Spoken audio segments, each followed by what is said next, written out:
김태수와 이혜진의 결혼은 애초부터 사랑이라는 견고한 토대 위에 세워지지 않았다. 25년 전 김태수는 촌각을 다투는 경제 성장 속에서 가난을 벗어나고자 발버둥치던 한 시대를 상징하는 인물이었다.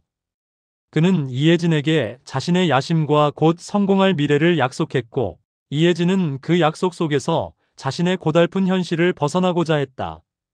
그들의 결합은 순수한 애정이라기보다는 두 젊은 영혼이 각자의 불완전함을 메우려 했던 처절한 계약에 가까웠다. 그러나 그들의 결혼 생활은 서서히, 그러나 필연적으로 붕괴되어 갔다. 결혼 후 아이가 태어났을 때 잠시 화목이라는 위장이 가능했지만, 김태수의 연이은 사업 실패가 시작되면서 균열은 본격화되었다. 특히 친구의 빚을 대신 갚아주기 위해 서명했던 거액의 보증, 채무는 그들의 가정을 영원히 회생 불가능한 나락으로 밀어넣었다. 김태수는 외부의 냉혹한 현실에서 패배자가 될 때마다 집으로 돌아와 가부장적인 폭력과 술에 의존했고, 그것은 그의 마지막 남은 권위를 지키려는 비굴한 몸부림이었다. 그는 자신의 실패를 인정하기보다 이 모든 불행이 자신을 제대로 내조하지 못한 이혜진의 탓이라고 굳게 믿으며 그녀에게 고통을 전가했다. 아내 이혜진의 내면은 이미 완전히 침식된 상태였다. 결혼 초기에 남편을 향했던 기대와 존경은 십수년의 멸시와 경제적 압박 속에서 지독한 분노, 즉 화병으로 변이되었다. 이혜진은 밤마다 극심한 불면증에 시달렸고, 신경이 쇠약해져 작은 소리에도 몸이 격렬하게 떨렸다. 그녀는 불안감과 강박으로 인해 집안을 쉬지 않고 청소했지만, 남편이 술에 취해 들어와 모든 것을 더럽힐 때면 청소했던 그 모든 것을 혐오하며 자기 파괴적인 방임 상태에 빠져들었다. 아이들에게마저 따뜻한 미소를 보여주지 못하는 자신의 모습을 보며 이혜진은 극도의 죄책감을 느꼈지만, 그 죄책감은 다시 김태수를 향한 원망의 에너지가 되어 폭발했다. 그녀는 남편을 돈 벌어오지 못하는 기계, 술독에 빠져버린 실패작으로 규정했고, 그의 존재 자체를 철저히 부정하는 언어를 무기 삼아 매일의 심리전을 벌였다. 그들의 일상은 직접적인 대화 대신 상대방의 가장 깊은 상처를 찌르는 냉소와 경멸이 오가는 침묵의 전쟁이었다. 그들의 낡은 아파트는 부부의 관계를 상징하는 거대한 표본과도 같았다. 거실의 소파는 이미 십수년 전 김태수가 술에 취해 담뱃불로 지져버린 자국이 선명했고, 현관 입구에서는 이혜진이 홧김에 내다버리지 못하고 구석에 처박아둔 남편의 짐들이 곰팡이 냄새를 풍겼다. 특히 그들의 침실은 서로를 향한 냉기가 가득한 무덤이었다. 두 사람은 벽을 사이에 두고 등을 맞댄 채 잠을 청했고, 그 좁은 공간에서도 서로의 숨소리조차 듣기 싫어했다. 긴 시간 이어진 이 심리전은 결국 육체적인 파국을 향해 치달았다. 그날 밤 김태수는 회사에서 당한 모욕감을 술로 달래고 만취 상태로 귀가했다.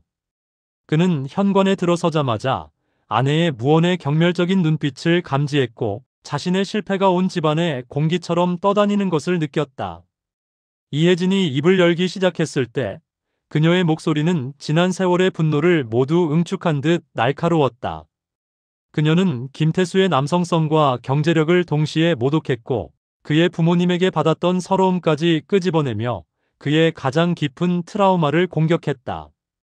언어의 날이 부러지자 결국 육체가 무기화되었다. 김태수는 식탁에 있던 낡은 노수저 통을 엎어버렸고, 흩어진 수저들이 웅웅거리는 소리는 그가 지르는 짐승 같은 괴성과 뒤섞였다. 그는 거실 중앙에 놓인 25년 전 결혼 사진 액자를 집어들고 바닥에 내리쳤다. 유리 파편이 사방으로 튀었고, 그 파편들이 그들의 붕괴된 서사를 비추는 듯 섬광을 일으켰다. 이혜진은 이 파괴적인 광경을 보면서 두려움 대신 해방감을 느꼈다. 그녀는 비로소 이 결혼을 끝낼 명분을 잡았다고 확신하며 맞서 싸웠다.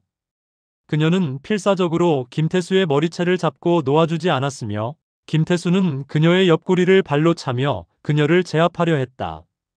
그들의 몸싸움은 그들의 결혼 생활만큼이나 추잡하고 비루했다. 깨진 밥그릇, 찢겨나간 아이들의 상장, 그리고 현관문 앞에서 쭈그리고 앉아 울고 있던 이웃집 아주머니의 끔찍한 비명까지 모든 것이 그들의 증오를 증명하는 증거가 되었다. 이웃들은 이미 그들의 싸움에 익숙해져 있었다.